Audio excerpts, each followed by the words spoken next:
प्रधानमंत्री श्री नरेंद्र मोदी जी के नेतृत्व में 7 साल पहले देश में डिजिटल इंडिया की यात्रा आरंभ हुई थी।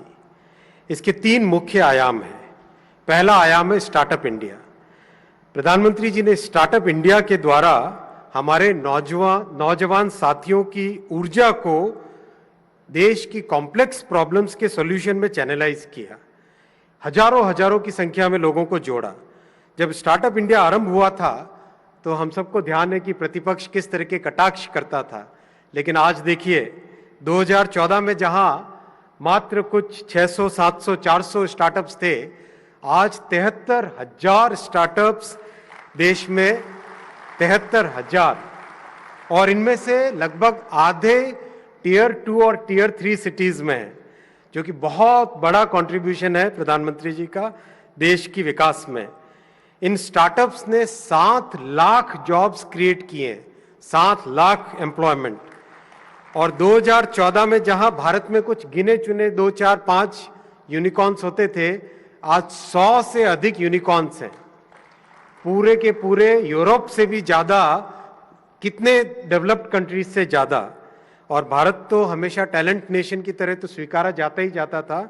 आज हमें दुनिया के 3 सबसे बड़े स्टार्टअप इकोसिस्टम में स्वीकारा गया है।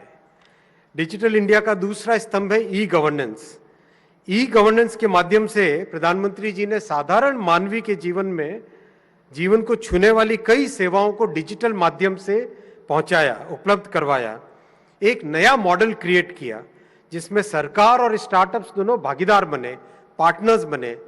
दुनिया के बहुत सारे ऐसे देश हैं, विशेषकर डेवलप्ड कंट्रीज, जिसमें डिजिटल सर्विसेज पे कुछ कंपनियों की मोनोपोली बन गई है, लेकिन भारत में प्रधानमंत्री जी ने एक ऐसा मॉडल क्रिएट किया जिसमें पब्लिक डिजिटल प्लेटफॉर्म्स बने, स्टार्टअप्स उसके साथ जुड़े, और डिजिटल सर्विसेज को पहुंचाने का जो माध्यम बना वो एक बहुत बड़े आयाम में लोगों के साथ डिस्ट्रीब्यूट हुआ, किसी में कॉन्सेंट्रेटेड फॉर्म में नहीं रहा।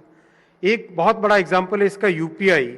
इस साल मई और जून दोनों महीनों में लगातार करीब 10 लाख करोड़ के ट्रांजैक्शन यूपीआई से हुए। और माननीय प्रधानमंत्री जी ने हमें संकल्प दिया था कि यूपीआई को दुनिया भर में पहुंचाओ।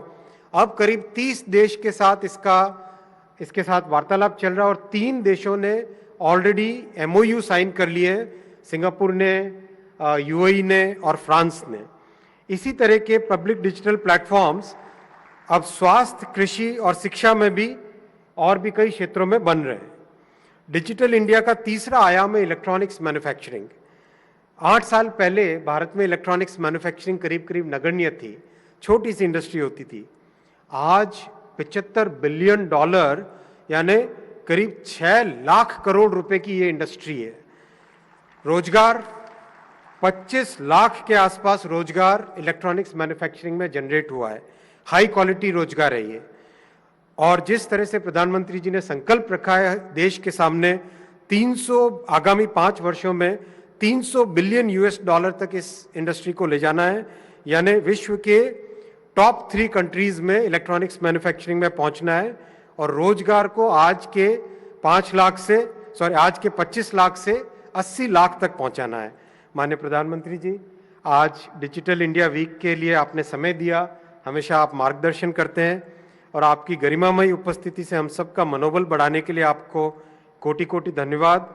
आपके संकल्प को सिद्धि में करने के लिए हम सभी प्रतिबद्ध हैं। जय हिंद। पिछले 8 साल की डिजिटल इंडिया की जर्नी बहुत ही एक सेटिस्फाइंग जर्नी है।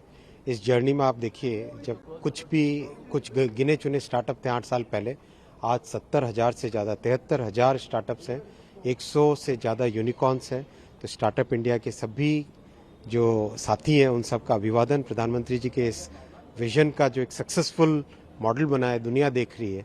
आज डिजिटल इंडिया वीक में इस जर्नी को कैसे अगले 10 वर्षों तक लेके जाएं, भारत का टेक्नोलॉजी लेड डिकेड, इसके ऊपर सारे के सारे स्टार्टअप्स के साथ चर्चा हो रही है। सर, ये इस तरह के स्टार्टअप का प्रारंभ किया गया है, तो इंडिया को इस प्रकार के डिजिटल वीक जो रखा गया उससे कितना फायदा हो सकता है? बहुत ज़्यादा। देखिए, स्टार्टअप्स में ज़बरदस्त एनर्जी है। हर तरह की कॉम्प्लेक्स से कॉम्प्लेक्स प्रॉब्लम पे इतना मन लगा के काम करते हैं। तो वो जो एनर्जी, उस एनर्जी को चैनलाइज करके नए सॉल्यूशंस निकालना, एक से बढ़कर हर सेक्टर में, रेलवे में, डिफेंस में, टेलीकॉम में, पोस्ट में, हेल्थ में, हर एक सेक्टर में सॉल्यूशंस